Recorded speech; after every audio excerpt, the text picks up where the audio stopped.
By the way guys, आज की जो स्टोरी है वो हमसे शेयर किया है राशि ने। तो थैंक यू राशि अपनी स्टोरी हमें भेजने के लिए। बाय द वे, अगर आपको भी अपना स्टोरी हमें भेजना है तो यहाँ मैंने अपना जीमेल आईडी दिया है, यहाँ से आप अपनी स्टोरी हमें सबमिट कर सकते हो। तो चलिए आज की वीडियो को स्टार्ट कर लेते हैं जो हमें राशि ने भेजा है।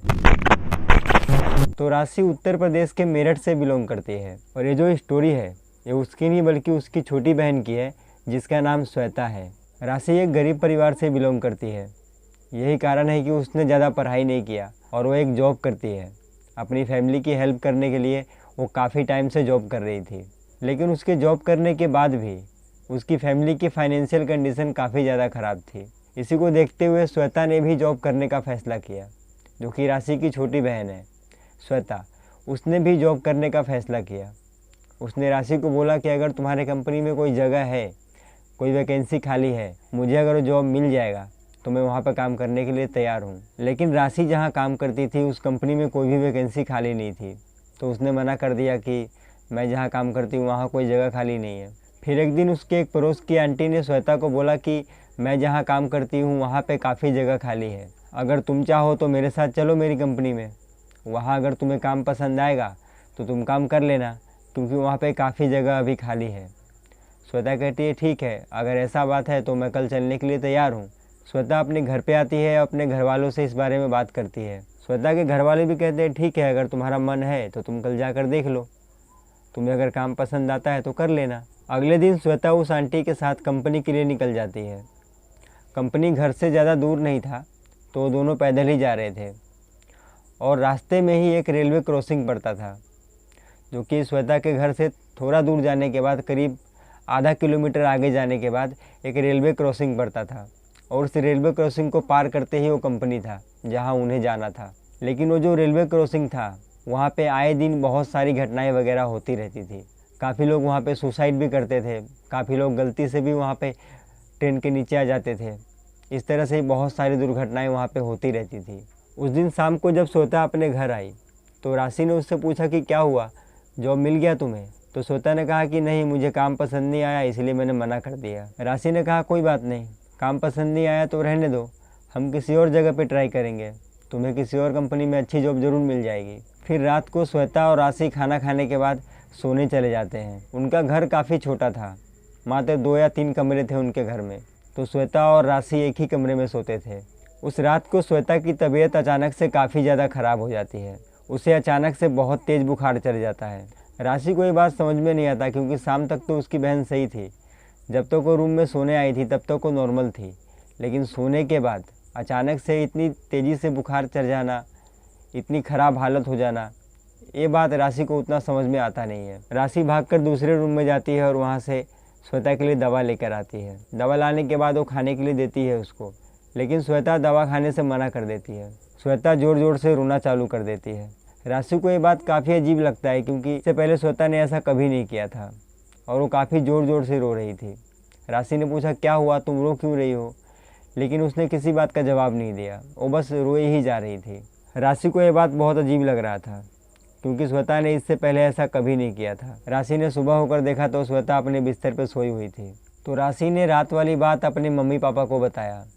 जो रात को श्वेता के साथ में जो भी कुछ हुआ था सारा कुछ उसने बताया कि अचानक से उसकी तबीयत बहुत ख़राब हो गई थी और वो काफ़ी ज़्यादा काँप रही थी, उसे बहुत ठंड लग रहा था, उसकी हालत काफ़ी ज़्यादा ख़राब हो चुकी थी।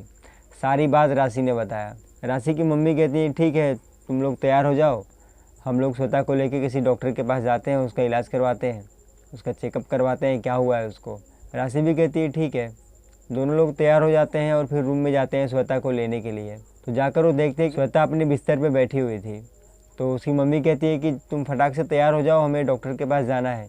इतनी बात सुनने के बाद श्वेता ज़ोर ज़ोर से फिर से रोना चालू कर देती है। उसकी मम्मी पूछती है क्या हुआ बेटा, तुम रो क्यों रही हो? उसे क्या हो रहा था इस बारे में किसी को भी अंदाज़ा नहीं था, शायद उसे खुद भी अंदाज़ा नहीं था। वो बहुत ज़ोर ज़ोर से रोई जा रही थी। फिर राशि ने गुस्से में पूछा कि क्या हुआ, तो तुम कुछ बता नहीं रही हो, बस रोई जा रही हो, रोई जा रही हो। इतना सुनने के बाद श्वेता ज़ोर ज़ोर से हंसने लगती है।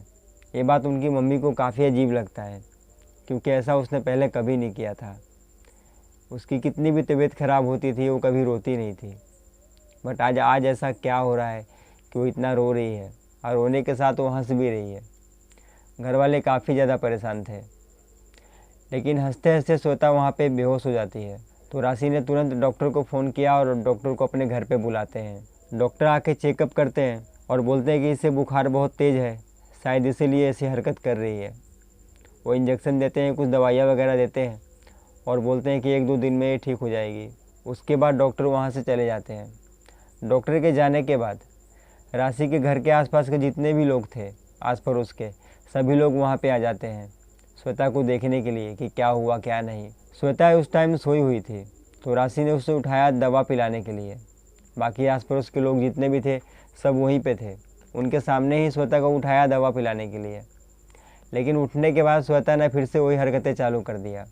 वो कभी रो रही थी, कभी हंस रही थी, कभी सब लोगों को घूर रही थी, कुछ अजीब अजीब सी बातें कर रही थी वो, जैसा वो पहले कभी नहीं करती थी। आसपास के लोग भी देख कर काफ़ी ज़्यादा हैरान थे कि ये श्वेता के साथ में क्या हो रहा है। इससे पहले उसने ऐसा कभी किया नहीं था, ऐसा पहली बार ऐसा क्यों कर रही है। आसपास के लोग भी काफ़ी ज़्यादा हैरान थे इस बात से। उनमें से ही एक आंटी थी जो बाहर आती है और कहती है श्वेता की मम्मी को कि ये मुझे कोई बीमारी नहीं लग रहा है। श्वेता की मम्मी कहती है आपके कहने का मतलब क्या है, आप साफ साफ बताओ।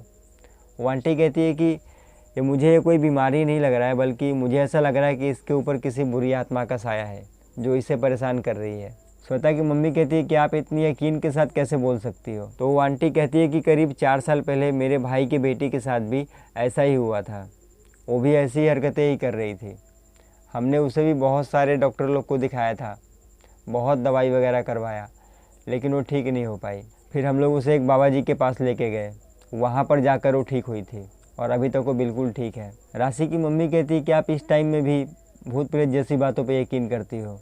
मुझे इस बात पे बिल्कुल भी यकीन नहीं है, ये सारा कुछ अंधविश्वास है। उस आंटी ने बताया कि आपको अगर उस बाबा के पास जाना है तो आप लोगों को मैं लेके चल सकती हूँ अपने साथ। लेकिन राशि की मम्मी ने वहाँ जाने से मना कर दिया क्योंकि भूत प्रेत जैसी बातों पे वो यकीन नहीं करती थी। फिर राशि ने और उसके पापा ने उनको बहुत समझाया कि एक बार जाने में कोई हर्ज नहीं है, अगर वहाँ जाने के बाद हमारी बेटी ठीक हो जाती है तो अच्छी बात है, अगर ठीक नहीं भी होती है तो हम कहीं और देखेंगे, किसी और डॉक्टर के पास जाएंगे, अगर ठीक हो जाती है तो अच्छी बात है।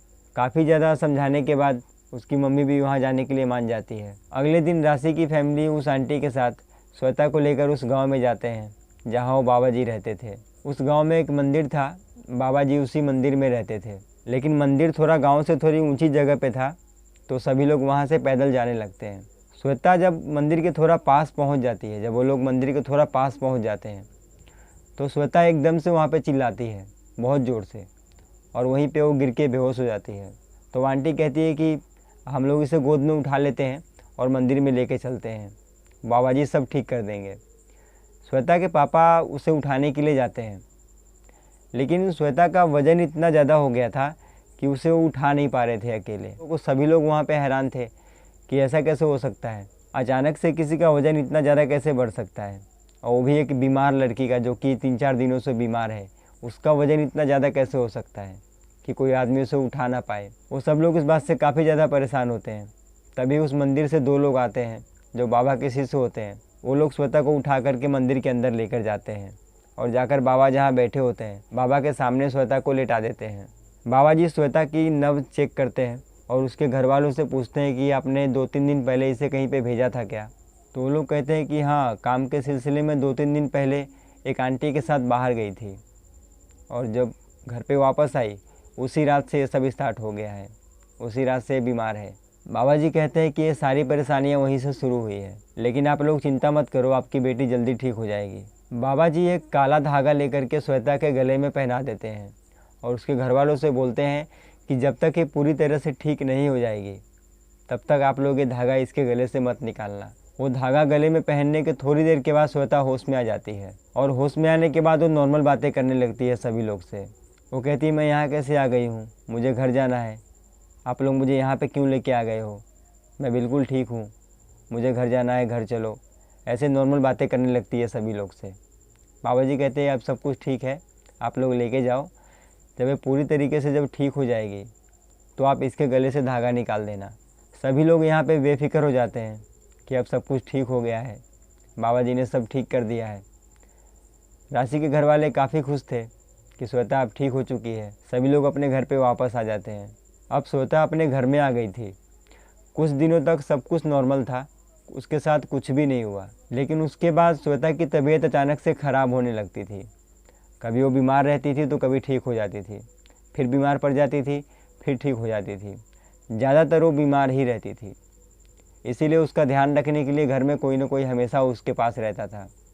राशि ने और उसकी मम्मी ने कई बार ऐसा नोटिस किया था कि बाबा जी ने जो धागा उस श्वेता के गले में बांधा था, वो धागा कभी कभी अचानक से गायब हो जाता था और घर के किसी कोने में वो धागा पड़ा हुआ मिलता था, तो वो लोग फिर दोबारा उसे बांध देते थे।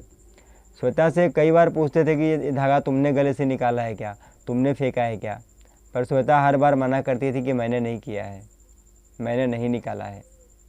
राशि ने एक बार अपनी मम्मी को बोला कि ये धागा बार बार श्वेता निकाल देती है, आप एक काम करो, ज़्यादा गांठें बांध दो इसमें, अब बिल्कुल गले में छोटा करके बांध दो। उसकी मम्मी ने ऐसा ही किया। धागे को बिल्कुल छोटा करके बहुत सारी गांठें लगा के श्वेता के गले में बांध दिया। लेकिन अगले दिन वो धागा फिर से श्वेता के गले से निकल जाता है। अभी तक तो सबको यही लग रहा था कि धागा श्वेता ही खोल देती है, गले से निकाल देती है। लेकिन धागा जब मिलता है घर में तो उसकी मम्मी ने जितनी गांठें लगाई थी धागे पे, वो सारी गांठें लगी हुई थी। मतलब बिना गांठ खोले ही वो धागा गले से बाहर आ गया था। सब लोग इस बात से हैरान थे कि बिना गांठ खोले कोई धागा गले से बाहर कैसे निकल सकता है। ये बात किसी को भी समझ में नहीं आ रहा था। एक साइड श्वेता की तबीयत भी काफ़ी ज़्यादा ख़राब होती जा रही थी। वो ज़्यादातर बीमार ही रहती थी और काफ़ी ज़्यादा कमज़ोर पड़ चुकी थी। श्वेता अक्सर ये बात बोलती रहती थी अपने घर वालों को, अपनी मम्मी को, अपनी बहन को, अपने पापा को, कि हमारे घर के सामने जो छत है उस पर 2 लेडीज़ बैठी रहती है और मुझे अपनी तरफ बुलाती रहती है। श्वेता ये बात कई बार अपने घर वालों को बताती थी कि दिन में भी और रात में भी हमारे घर के बाहर जो घर है उस छत पे 2 लेडीज़ बैठी रहती है और मुझे इशारा करके बुलाती रहती है। श्वेता यहाँ पे बहुत ज़्यादा डरी हुई थी, वो बहुत ज़्यादा कमज़ोर हो गई थी, बार बार बेहोश हो जाती थी, बार बार रोती रहती थी। श्वेता सही में उस टाइम में बहुत ज़्यादा तकलीफ़ में थी। उसके घर वाले बहुत ज़्यादा परेशान थे, क्या करे, कहाँ लेके जाए, कोई रास्ता नहीं मिल रहा था, किसी दवा का कोई असर नहीं हो रहा था।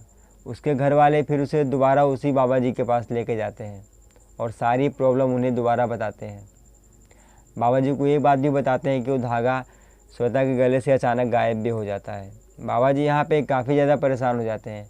वो बोलते हैं कि मेरा दिया हुआ धागा अगर गायब हो जाता है गले से, इसका मतलब है वो जो आत्मा है वो काफ़ी ज़्यादा पावरफुल है, शायद मेरे से भी ज़्यादा पावर उसके अंदर में है, वो मेरे बस की बात नहीं है उसको हटाना। श्वेता के घर वाले यहाँ काफ़ी उदास हो जाते हैं क्योंकि उनके सारा उम्मीद उन बाबा से ही था कि वही सब कुछ ठीक करेंगे, लेकिन अब उन्होंने ही मना कर दिया कि मेरे बस की बात नहीं है। तो वो लोग पूछते हैं कि क्या हमारी बेटी कभी ठीक नहीं हो पाएगी, क्या इसका कोई इलाज नहीं है। तो बाबा जी कहते हैं कि इसका एक ही इलाज है, वहाँ आप जाओगे तो आपकी बेटी पूरी तरह से ठीक हो जाएगी। वो बाबा बताते हैं कि आप अपनी बेटी को लेकर के बालाजी धाम जाओ और वहाँ पे जाके आप भगवान की पूजा करो, उनसे मन्नत मांगो कि आपकी बेटी ठीक हो जाए। बालाजी आपकी बात ज़रूर सुनेंगे और ये जो आत्मा है उसको बालाजी ही ख़त्म करेंगे। बालाजी मंदिर राजस्थान में है।